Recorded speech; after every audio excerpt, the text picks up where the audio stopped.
Okay, it's time to change the oil in the Porsche Boxster. It's 1 year old today. Although it doesn't have its 10,000 miles on it, the instrument panel starts nagging you to change the oil. First it says you change the oil in 2 weeks, and then 13 days, and so on and so forth. So anyhow, it's time to change the oil. I called the dealer, and I think I got him when he was sleeping because he was dreaming. He told me $300 to change the oil, plus tax. That takes up to $324. I don't think so. Anyhow, got everything I needed. Let me show you what you need.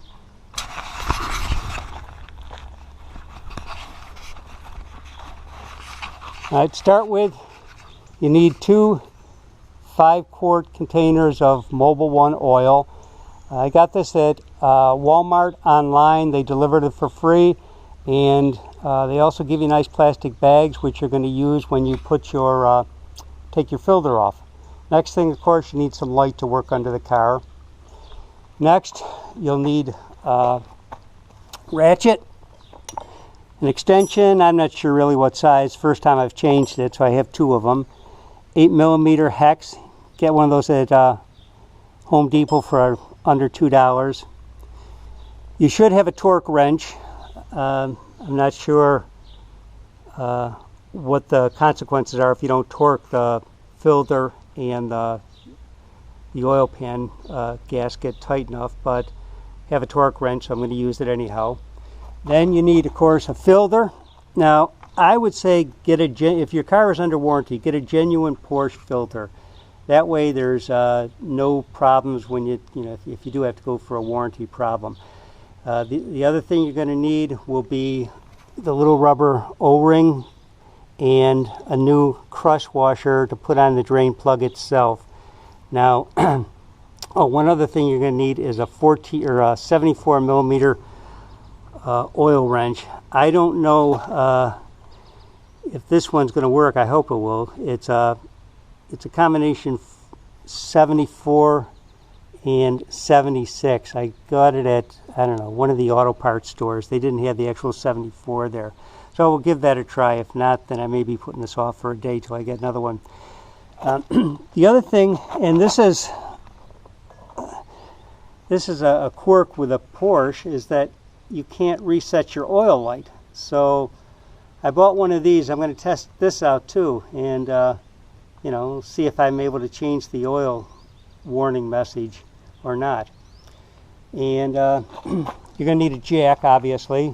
Now the jack, it's got to be low enough to fit under the car, because you see you really don't have much room to get under that car. Now this little jack here is strong enough to do it. The problem is it's too high here. It's not long enough to get under because it'll hit right here. So if you're going out to buy a jack, just make sure that at this point you have enough room to get it under the car itself. This big one works. Again, it's nice and long, so that'll work. You also want a jack stand, keep things safe. Someplace to put your oil, and you're going to want to have a way to get the oil into the car. As you know, you have to put it into the trunk, and the trunk is carpeted, and I really hate to spill any oil on the trunk. So I bought this little connector, or this little tube here at Walmart. I think, again, that was like $3 or something. Unfortunately, it doesn't fit the Mobil 1 jug, so you need a clean 1-gallon jug to transfer your oil into. As far as the oil filter and the seal ring, I think those were $37 delivered, and I got them from a dealer in Las Vegas. He was much cheaper than the local dealer. I guess I caught him when he was awake. And as I said, the oil itself is $22, I believe, a container. So the whole thing is, is probably I don't know what, 37 and and 40. So it's not expensive at all to do yourself.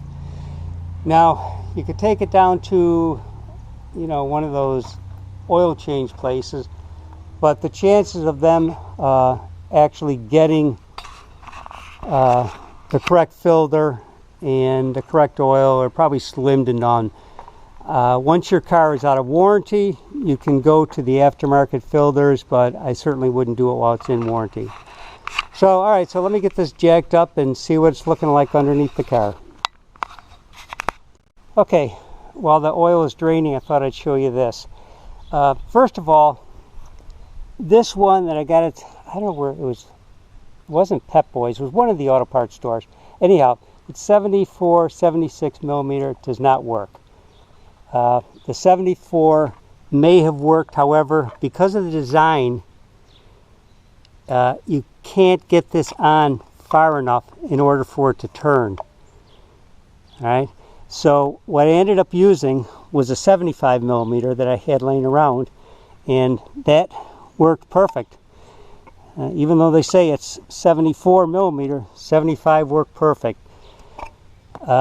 This type may work, but the problem is it doesn't really catch it evenly on the sides where it's supposed to be, and it sort of digs into it. So I wouldn't use that type if I can. But as I said, this 75 millimeter worked just fine. So that's what I'll be using in the future. The other thing is I had to use a breaker bar to get the plug out.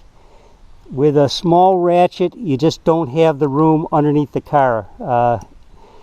So either use a breaker bar or put a little piece of pipe or something on your ratchet, because you just won't have enough room to give it the pressure that it needs to take it off. And the other thing is, make sure that you have a very shallow oil pan. Even though mine is shallow, when I lowered it down, it hit the top of that yellow thing. So the next time I'm going to have to do something different. This little pan here works, but it doesn't hold enough oil, I don't think. Done with the oil change. Took about an hour and a half. I only drained a little over 2 gallons out of it. I filled up 2-gallon containers right to the top, so that means there's just a little more than 2 gallons out of it.